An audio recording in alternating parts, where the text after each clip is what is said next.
বিনোদিনী হয়ে যে প্রাপ্তিটা, যে কথাটা শুনলে এবং তোমার চোখে জল, মানে যেভাবে দেখলাম তুমি তখন কি বলবে সেই মুহূর্তটা নিয়ে?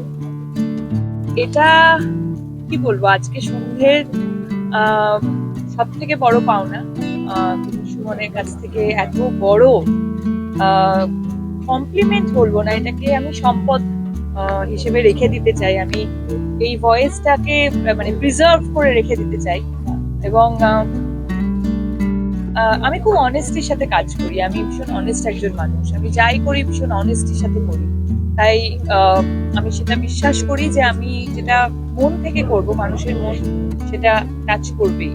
তো তাই জন্যই ওনারও মন টাচ করেছে, উনি কেঁদেছেন এবং সেটা আমার কাছে আমার আমার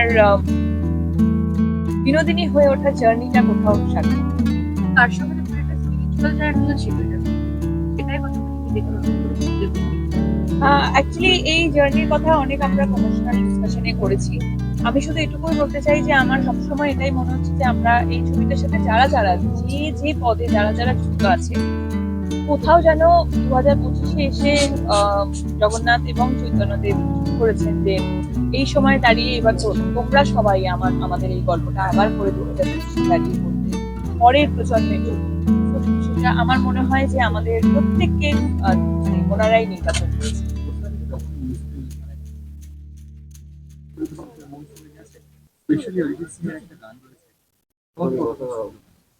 দেখো, অরিজিৎ সিং মানে আমাদের কাছে ভীষণ প্রিয়। উনি উনি এমন বড় মাপের একজন মানে সিঙ্গার, সেটা আর মানে বলাই বাহুল্য, সেটা আমরা সবাই জানি। উনি যে কোনো ধরনের গানে পারদর্শী এবং সকলের মন ছুঁয়ে যায়।